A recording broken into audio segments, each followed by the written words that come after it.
katsojat, jotka nyt olivat paikalla, oletteko samaa mieltä kanssani? Chatti on avoinna. Sinne voitte kommentoida. Mutta siellä on sitten semmoinen systeemi, että se niinku tietyt sanat on niinku estetty, että jos sinne laittaa tietyn sanan siihen kommenttiin lisää, niin se voi olla, että se menee suoraan hylkyyn se viesti. Eli se ei niinku päädy mulle sitten ollenkaan se chattiviesti, että pitää miettiä sitten, että mitä sanoja käytätte. Siinä on tietyt sanat on kiellettyjä, mutta en ala niitä erikseen tässä mainitsemaan. Niin. Sillä viisi.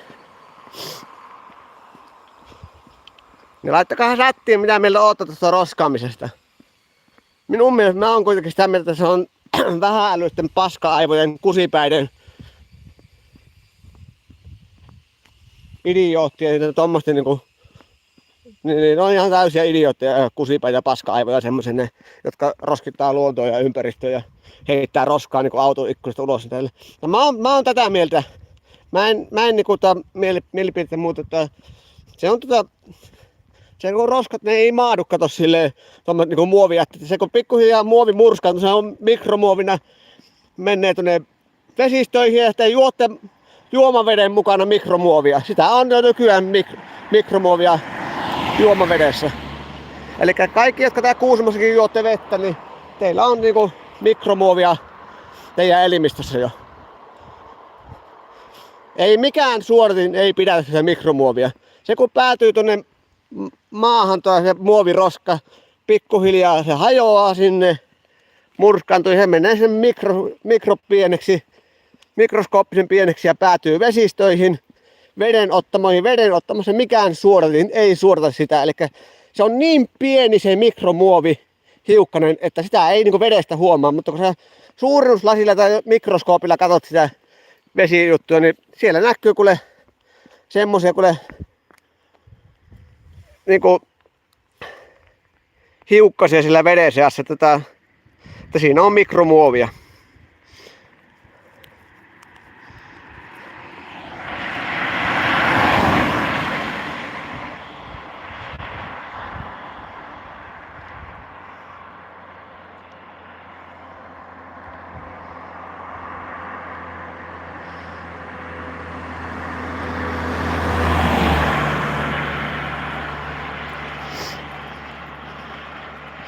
No niin, koirakin pääsi tekemään tarpeet, mutta ei kun se persaukseen jää tuo paskapökälle kiinni.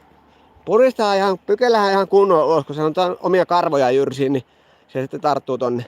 Paskanahan ihan kokonaan se. Tee ihan kakat. Tee kakka ihan rauhassa, tee kakka.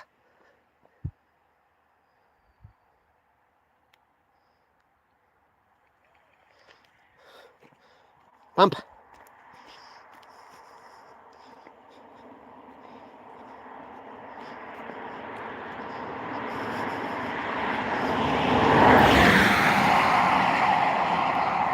Joko irtosi.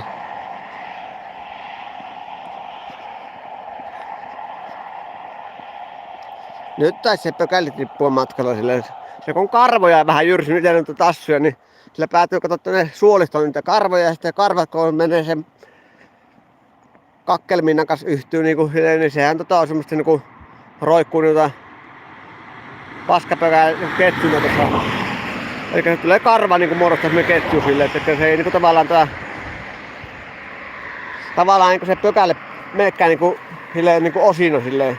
Että jos se tulee yksi pökälle tulee ja sitten tälleen seuraava pökälle, niin se onkin sitten noin se kato jyrsii peppua kato maahan, kun sillä vähän kutittaa sitä silleen, niin se on sitten tommonen vähän pitää yskäsään kunnolla pampe.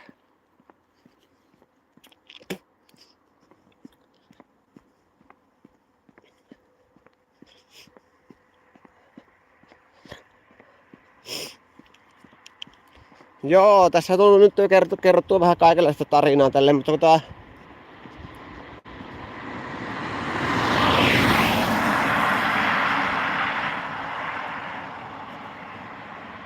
ootapa.